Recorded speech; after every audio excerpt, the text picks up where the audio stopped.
Thank you. Sorry. Good afternoon and welcome. I hope everybody enjoyed the lunch. Thank you very much. It was beautiful. We're going to try to keep this presentation as lively as possible, so everybody stay fully awake.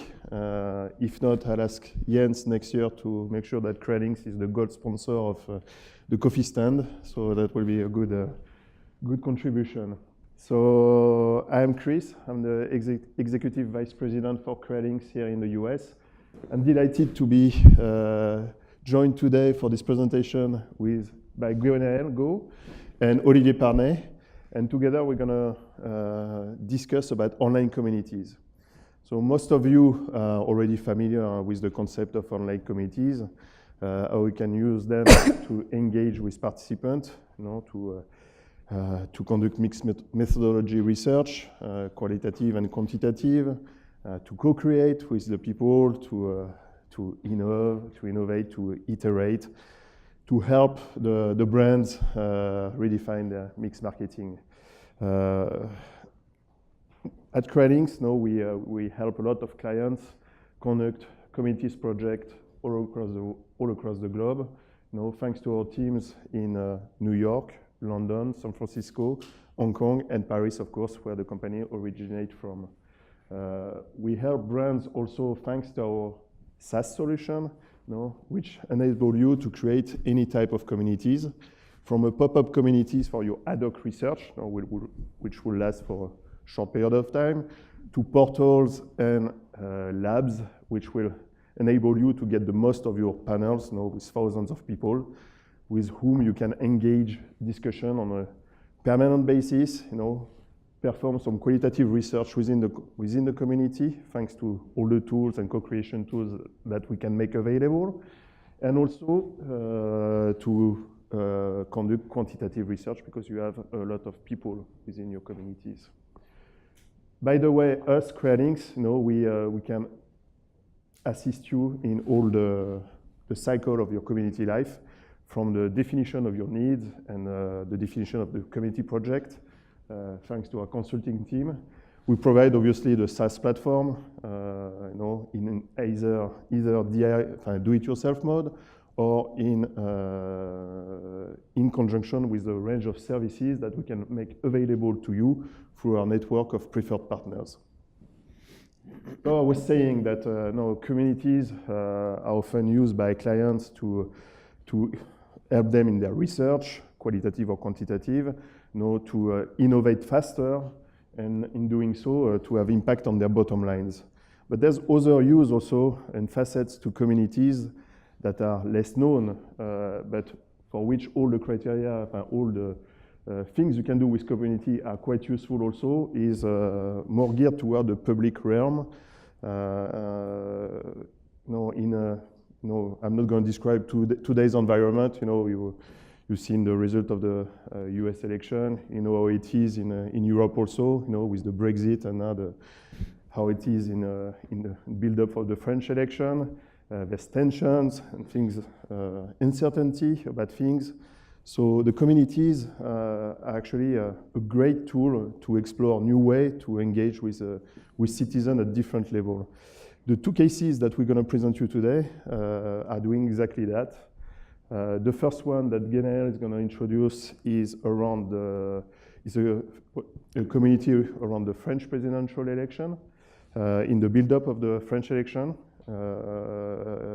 Gaël is going to describe the setup that has been put in place by Kantar Public to try to address the recent trend that we had recently in having big surprises from the polls, so how community will help for that. And then Olivier will describe the EU Engage communities that Kantar has put together also. Here it's more to re-engage citizens in the life of the city, if you want, to implicate them more in rebuilding the EU, what used to be the dream of strong EU for the European people. So I'm going to let now Gunnar take the lead and introduce the community. not bad surprises Yeah, with good surveys and good analysis, I think. Nice to meet you today. I'm Gena Elgo. Nobody's perfect. I'm French, so excuse my accent and my approximate English. I'm the global head of digital at Kantar Public. So just a word about Kantar Public. Kantar Public is a company. It's okay. Sorry. Yeah, I need to. Okay, you. Okay. Yeah. Kantar Public. Kantar Public is a company, a group based in Europe, but we are present all over the world, except maybe in the US, but it will come in the next 2 following years. Otherwise, we are working with more than 40 governments, from Brazil till Australia, but Korea, Singapore, etc. And our goal, this is to help our clients in decision making through data, insight, and consulting. And so this is about policy making, this is about service public delivery, this is about public communication, and also all around, opinion, media, and of course, polling around election. And we are doing so in a world, and you will probably be agree with me, which is really and more complex.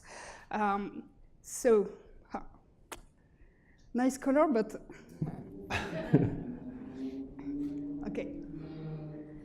So it was supposed to be the introduction to Kantar Public. I'm sorry. And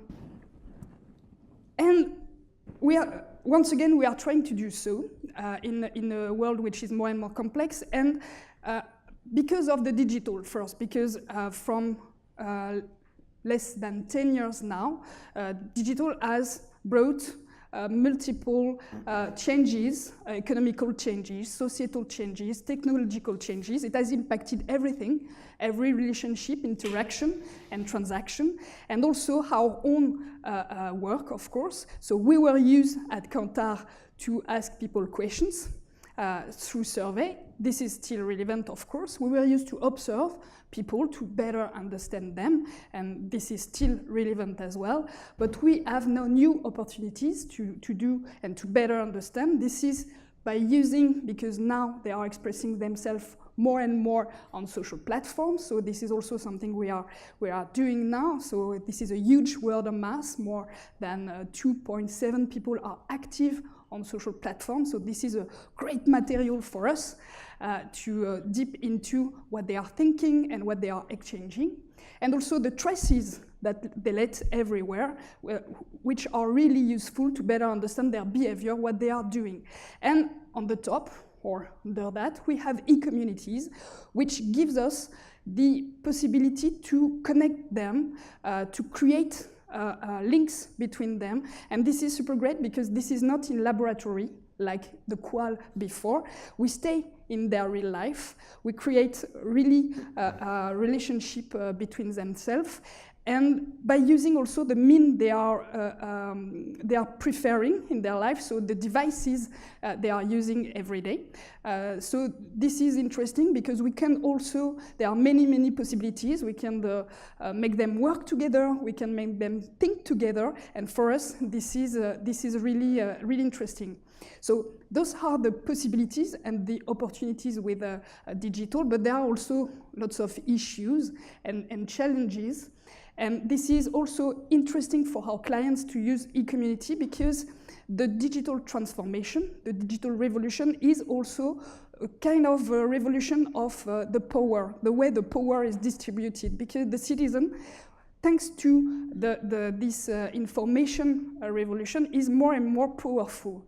So this is what we are doing when we see also the growing gap between our clients, institutions, but this is also relevant for brands and companies, and citizen on consumer. There is a growing gap and a growing distrust, because people are asking for more and more power. They want to be involved, they want to be empowered, they want to co-create with a brand and institution, and this is not often the case. So e-community, this is good for that, because we can, of course, for the innovation, use co-creation. We can also use consultation in terms of communication for our clients. We can make them work on the improvement of the services that they are using every day. And we can also decode and decrypt their opinion better, because even us, for better understanding them now, we need to co-create with them, because they don't give us their opinion like before. So that's why e-community is really, really helpful. And understanding better their behavior, because also we can use also lots of material like photograph, pictures and videos and a lot of stuff like that. So that's why and the way we are using e-community, and that's what we are doing in France for the presidential election. So you know that, you may know that there is, in less than 20 days now, a big event for us. Each election is a big event for democracy in each country, but in France this is a bit particular nowadays, because as you may know, there is a huge suspense. You know that our president has decided not to present himself for re-election. So the traditional candidate, or the expected candidate on the left, is not here. On the right, you've probably heard about the troubles of Mr. Fillon, the financial scandals related to him. Even if it's still here, this is complicated for the classical candidate for the right part of the ecosystem. And we have this increasing, this rise of populism with Marine Le Pen. So in this new ecosystem where, you know, the voters are more and more versatile, this is really challenging for us, but I think it was also challenging for you last year to better understand what's going on during such a big event. That's why we put in place a community, but not only a community. Actually, this is a combination of three things. Of course, the classical surveys, but also social media analysis and e-community. And this triangulation is really, really powerful and really successful for now, because of course we need, and we still need surveys, because we haven't found another way to measure share of voice for citizens. So of course we are improving our methodology by adding new questions about the certainty of the choice, about the probability of vote, not only a choice between candidates, but for each candidate, etc. We ask the question, the wish, and etc. So this is the first thing. So survey, still really, really relevant. But also social media. It was really helpful during the primaries, because both the two primaries were really, really taking place in a really short term, so lots of dynamic, and you know that running a survey sometimes could take time, so 2, 3, even 4 days sometimes, when the voters are not really identified, which is the case for primaries. So we have used social media, and this is not social media listening.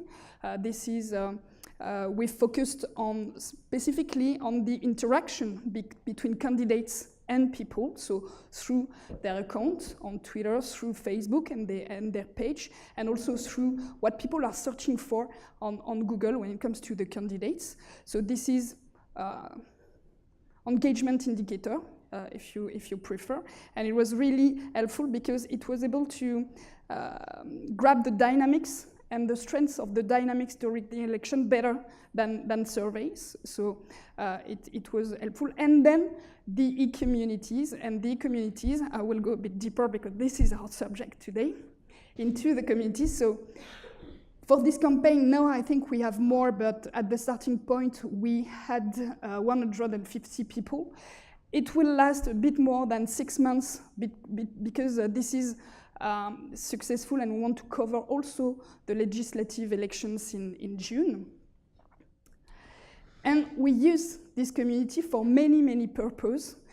So the first one, at the beginning, it was our clients were and still are the candidates. So it was for better understanding people, deeply understanding people, and help them for their positioning, for their wording also, very useful, combined with social media for wording.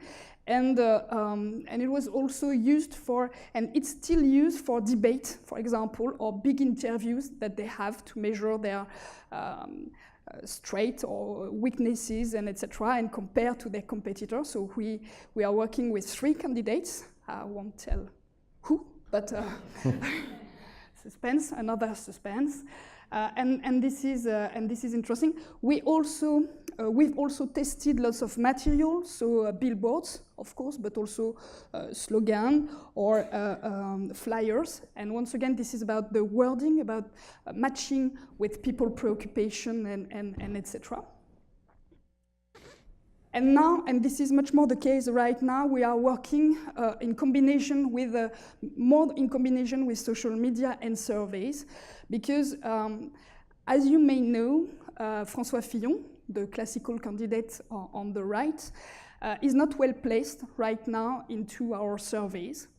And we think that maybe there is a battle about the hidden voters. I don't know, I'm sure you had the same problem last year, because we think that probably people who will vote for François Fillon are not really,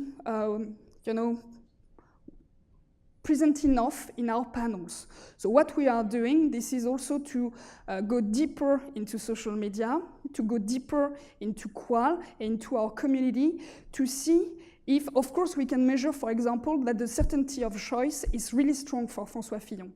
He's not qualified now for the second round. But when we compare with Emmanuel Macron, for example, we can see that Emmanuel Macron, the certainty of choice is really weak.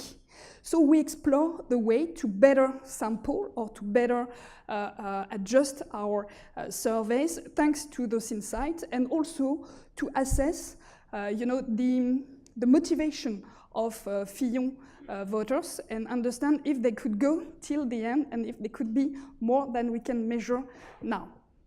So this is really helpful for that.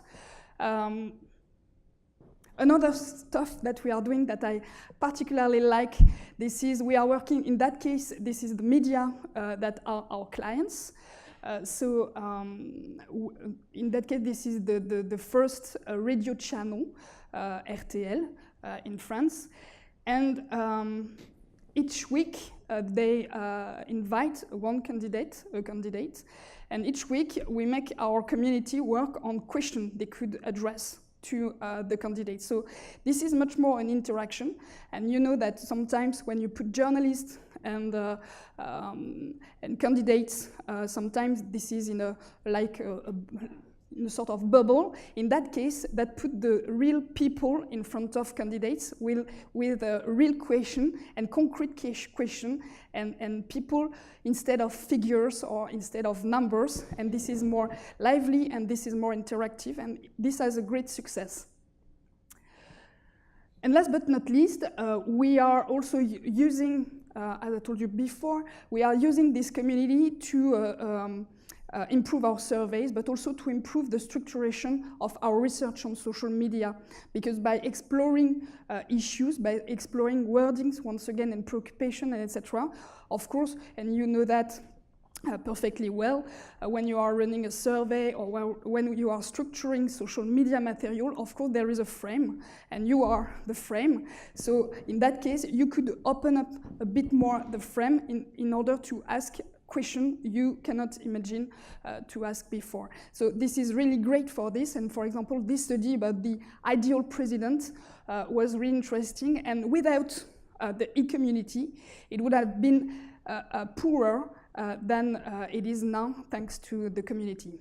And just, and now we let the floor to Olivier, but just before ending, another application about e-communities, because I think that this is only your imagination that can limit you for this. This is the Service d'information du gouvernement, So the communication service for you get it.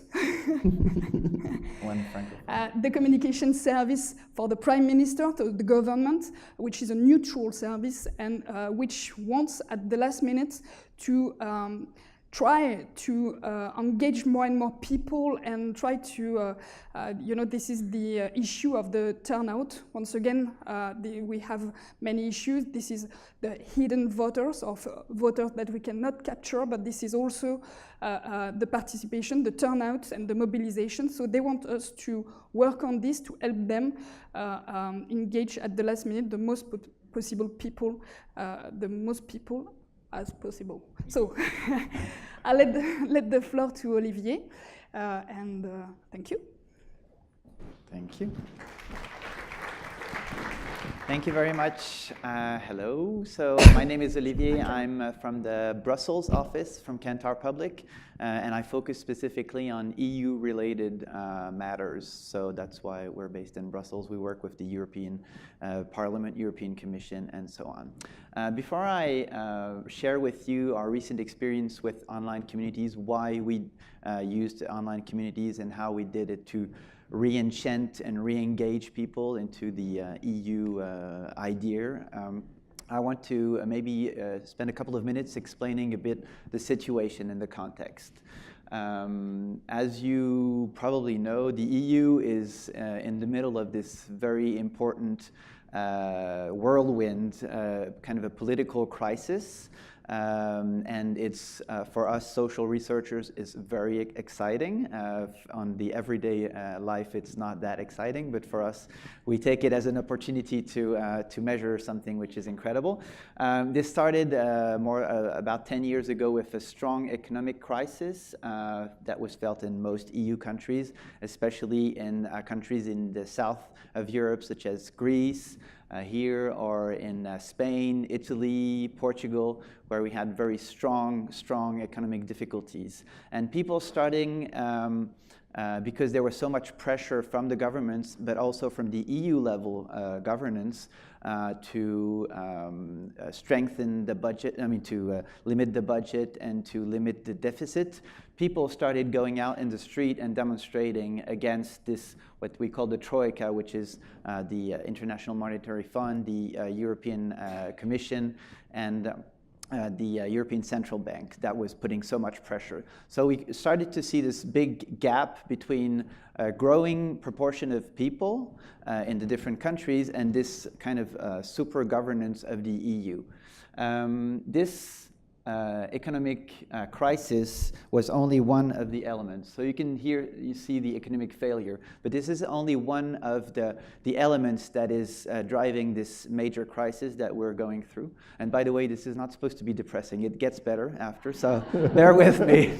The ship will not sink, hopefully. So on top of that, we had, and we are in the middle of this huge migration crisis, which you probably heard of, with millions of immigrants trying to come from Syria, from Libya into the EU, and which is causing a lot of tensions even between member states, some of them wanting to accept many immigrants and others trying to close the borders, so which is triggering a very strong crisis between member states.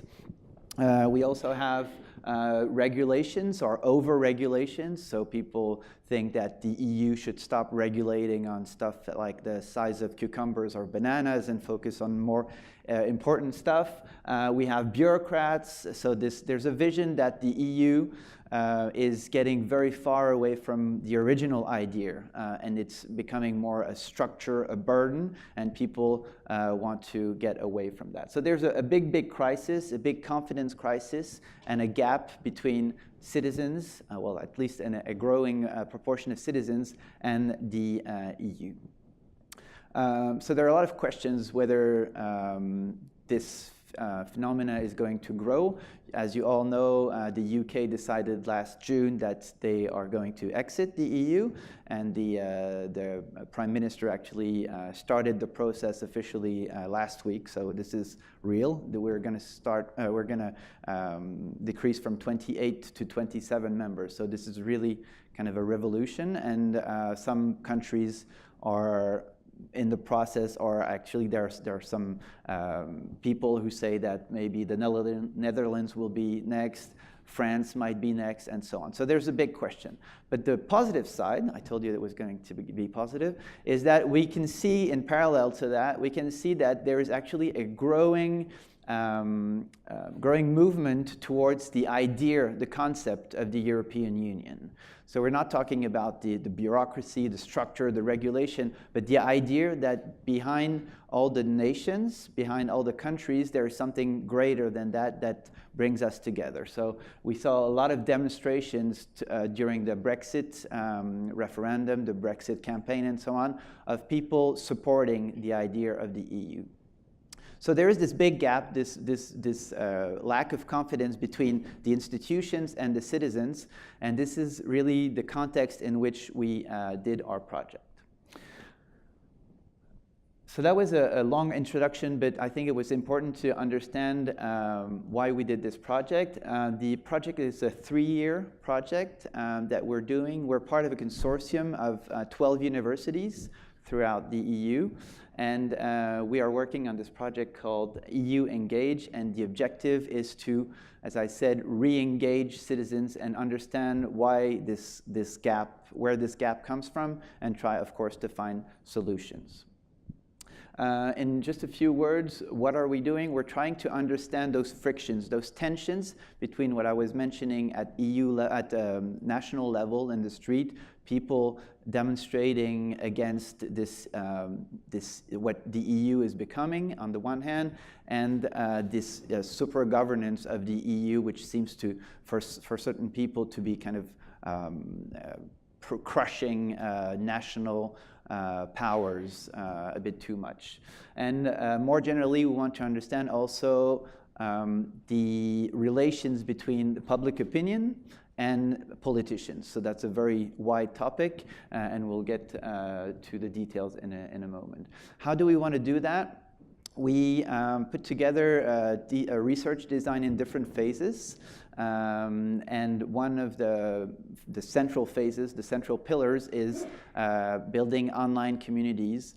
And we want to test to what extent having a certain knowledge of what is happening in the country, or what is happening in the EU on the different economic situation, migration situation. So the knowledge, the understanding, to what extent this plays a role in the engagement of people. That's the first thing. And the second thing is understanding to what extent having interactions, stronger interactions between citizens and politicians might help recreating engagement and might help reducing that bridge, that gap. As I said, it's a 3-year program. We're actually in the middle of it. Last year we had a big survey. The project covers 10 member states. So amongst the 28, we chose 10 which are kind of representative of the different realities, the different also perceptions of the EU, the different economic situation. And we ran a survey, an online survey, amongst roughly 2,200 respondents in each country. And we asked them about their perceptions about the EU, and then on some different elements, to what extent those crises, for example, the economic crisis or the security crisis, should be dealt more at the national level or at an EU level. Out of those respondents, we recruited a certain number of participants to participate in the online communities, which took place in October last year. I could go on for ages on this project because it was really, really rich, but I chose to focus on 2 main challenges that I want to share with you. The first one is that we really wanted these communities to be to create an environment where people actually have a deliberation and have engagement and have discussions, and not something that is top to bottom, but really there are interactions. The way we did that is we had 3, in each country, we had 3 communities. The first one, the input that we gave them was mostly based about briefing, what we call briefing material, which means that we provided them with factual information about the topics that were covered. So we had infographics, videos talking about the economic crisis, where it came from, how the EU is trying to tackle it. So very factual. As I said before, we want to measure to what extent having more knowledge about something is going to change your perceptions. The second group was focused more on interactions with politicians. The way we did that is we had national politicians record short videos in, of course, their own language, explaining their position on a certain topic. And then participants watched the video, could interact amongst each other, ask questions, react to what the politician had said, but also ask questions to the politicians, which then could provide answers. So there was kind of this sequential approach where you could watch what the politicians were saying, ask questions, get answers, and so on. And the third received both inputs, so both the briefing material and the interactions. The second challenge was coordinating all these. As I said, we had 10 countries, 3 communities in each country, so that's 30 communities. And of course, and that's the main challenge in EU projects, we have 10 different languages. And so having 30 communities at the same time, yeah, I didn't mention it. They were very short. They lasted only 11 days. We wanted to have something which was very condensed. So we also wanted to have the communities simultaneously, so that if anything happened, a crisis or whatever happened, we could follow a similar pattern. So we decided, okay, how are we going to do that? Or should we recruit moderators in each of the 10 countries? We looked into that, and we saw very quickly that it was going to be very expensive, but also, more importantly, very rigid. Because we had such limited time, we wanted things to be very smooth, and we wanted people to be moderators to react very quickly in case something happened in one of the communities that could be then escalated or cascaded to all the other communities. As I said, we're based in Brussels, and I don't know, have some of you been to Brussels, to Belgium before? Oh, many, wow, okay, I'm surprised. So in Belgium and Brussels, we're known for chocolate, yes. Waffles, beer, yes, exactly. So we have many different very good things. But the great thing about Brussels also is that the fact that it's a very international city, because we have the European Commission, we have the European Parliament, we have many international institutions. We're lucky to have this very international environment. So we said, why not tap into that? And the way we dealt with this challenge is that we actually recruited within Brussels 20 moderators from these 10 countries, so 2 in each country. People who were not necessarily experts in moderation, but their expertise was more into political science, political affairs, so they knew more about the content than about the technique. We briefed them, and we brought them together into one central moderation hub. So we had one room filled with computers and very intelligent and motivated people, and they moderated from 8 a.m. to 11 p.m. In, of course, their own specific language, which was really successful in driving engagement, which means that when participants came on and logged in the platform, immediately there was a moderator there to stimulate the participation, ask questions, etc. So that was really something that we learned by doing, which was, I think, a key element of success. Last thing before I finish. One added value that we loved about online communities is the fact that participants are creators. They're co-creators, which means that during the life of the project, during the actual time that the communities are on, they are creating. So you don't have to wait until the end of the project, the analysis and so on, to get output. And one thing that we saw is we asked them to, at the end of those 10 or 11 days of discussions, we asked them to come up with with policy proposals to tackle the problems. So, for example, on the economic crisis, we asked them, okay, what would you want politicians to do to tackle this? To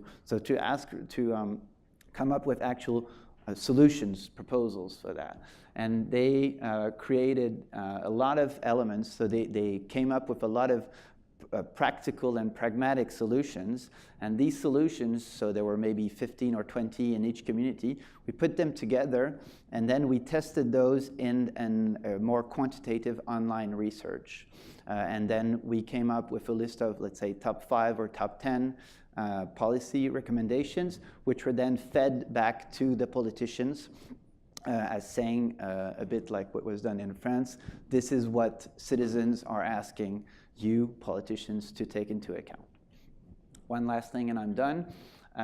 We did this for the EU, but I think there's a lot, many more things to explore, especially in terms of communication campaigns.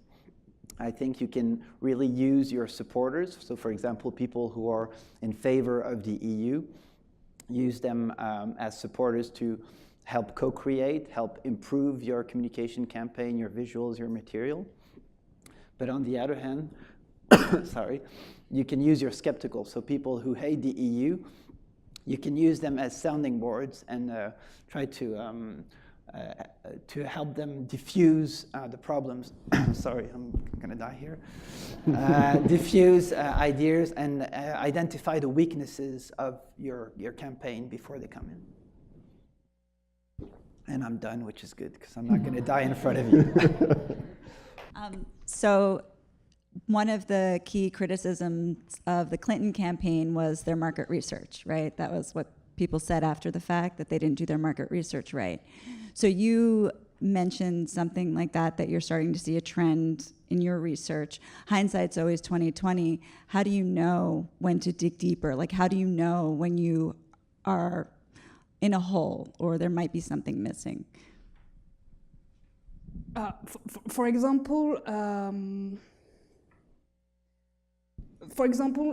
during the primaries, the problem, we clearly identified that the problem was the timing. Because with the surveys, we didn't have enough time to measure, the volatility of opinion. So we focused on the timing, and we said, okay, maybe we can find a way to go faster with social media. So we've explored this track, and it was okay, but not only social media in general, but the interaction with people. Between candidates and people. In the case now about the hidden voters, even if it's exaggerated, and even I think that the criticism during your campaign was really exaggerated towards market research. But I think, all depends on the turnout once again. So it could create lots of changes, and this is about straightening. So our question and the problem here was about those people that we don't have in our panels. And this is, so we can do parallel testing with phones or with face-to-face, but it's really costful. And so we find a way to create bridges between people we know that we don't have enough in our panels and what we could explore on Qual or on social media, to be able to see if there are, to weight a bit differently, to sample a bit differently, but this is a day-to-day, there is no rules, and I think this is also the reason why we need expertise, and I think this is the same for all of us. This is not only about means and digital methodology and creative methodology, this is about what we can do with those methodology, and this is about expertise.